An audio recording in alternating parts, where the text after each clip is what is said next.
It has nothing to do with your مستقبل, right? نہ میری مستقبل کی بات نہیں کری, پاکستان آپ کے مستقبل کی بات نہیں, تبھی تو لال شرٹ نہیں پہنا نا. چلے پھر میں ریلیکس ان کے مستقبل کی بات نہیں, پاکستان کے مستقبل کی بات تو ہوتا ہی رہے گا. اس لیے کہ ہمارا انحصار جو ہے وہ آج کا موضوع جو ہے وہ آنے والے اگلے 20-30 سال میں ہم کہاں ہوں گے, پاکستان کہاں ہوگا, یہ بڑا امپورٹنٹ ہے.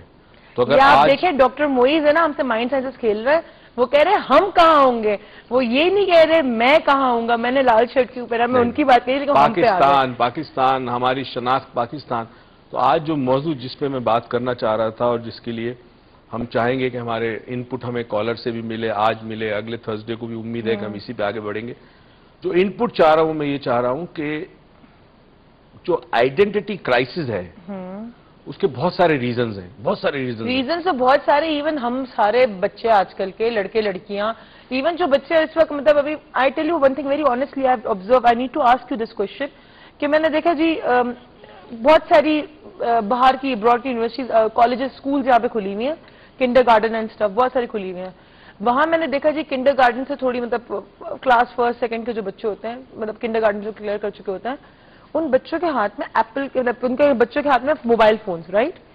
And you won't blue one thing کہ میں I was shocked, I was surprise کہ یار اس سال اس ایج کے بچے 8, 9, 10 سال 11 سال کے بچوں کے ہاتھ میں اتنے مہنگے موبائل, اور جو بچے اس سائڈ اسکول کو افورڈ کر سکتے ہیں, جو ماں باپ, اور وہ موبائل کو افورڈ نہیں کر سکتے, اینڈ دوسرے بچے کمپلیکسز میں آتے ہیں ان کو دیکھ کے. So what is it, what is going on? بہت سارے ایشوز ہیں معاشرے میں جن پہ ہم نے آنکھیں بند کر لی ہیں, اور آسٹرچ کی طرح کہ جی اگر مٹی کے اندر سر ڈال دوں تو خطرہ ٹل جائے گا, ہم نے آنکھیں بند کر لی اور سمجھتے ہیں گزر جائے گا وقت. اس طرح نہیں گزرے گا, اور چیزیں اتنی پروپورشنلی بڑھ گئی ہیں کہ اگر آپ نے ان کو فیس نہیں کیا, اس کو سالو نہیں کیا, تو it will be disastrous.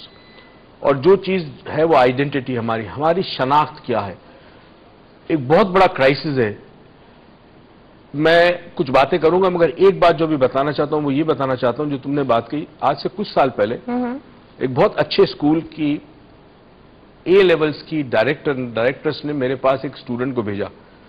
Middle class سے وہ لڑکا آیا, مڈل کلاس میں تھا وہ, مڈل کلاس کا لڑکا تھا وہ, اور اس کے بڑے ایشوز تھے, حالانکہ بڑا handsome, talc, energetic.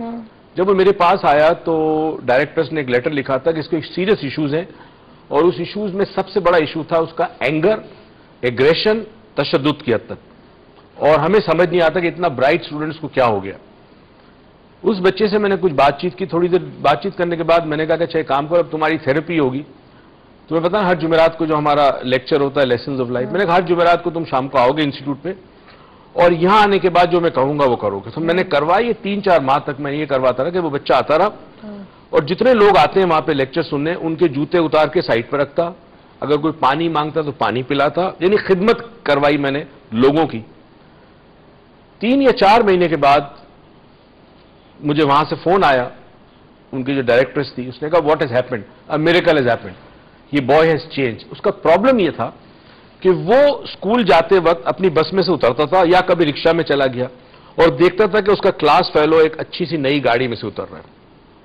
This kept on happening. جتنے پیسے اس کا دوست کینٹین میں خرچ کرتا تھا اتنے پیسے وہ خرچ نہیں کرتا تھا.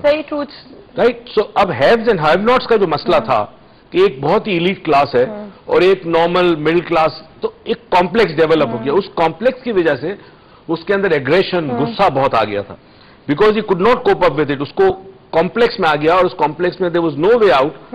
جب ہم نے اس کو اس راستے پہ ڈالا کہ اس نے لوگوں کی خدمت کرنا شروع کی, تو وہ کمپلیکس اس کا ختم ہو گیا. یہ وہ کام ہے جو کسی زمانے میں اولیاء کرام اور بزرگ جو ہیں وہ اپنے درویش وغیرہ اپنے گھروں پہ بلا کے, خانقاہ پہ بلا کے لوگوں کو یہ کام کرواتے تھے, تو لوگوں کی تربیت ہوتی تھی. ایگو بیشنگ کی بات. اچھا, بیسیکلی اب میں نے جو اسٹوری سے سمجھایا, جو آپ نے بتایا, یہ تو خیر میرے جوائن کرنے سے پہلے کی ہے نا, پہلے کی بات, because I was not into the work پہلے.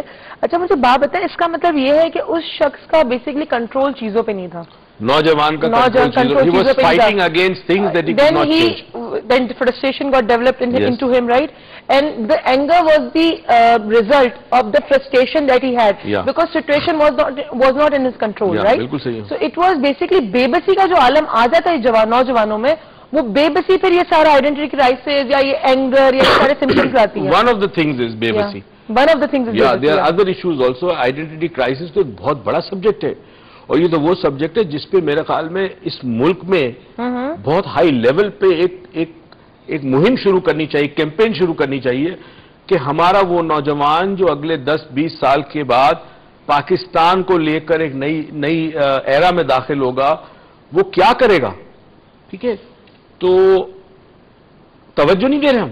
اور یاد ہے ہم نے کہ ابھی ہم نے کچھ عرصے 2 سال پہلے شاید ایک ہم نے وہ کی تھی، ہم نے بیسکلی این جی او نے ہم سے کانٹیکٹ کیا تھا اور ہم نے اسٹریٹ چلڈرنس کی ایک ورکشاپ کی تھی.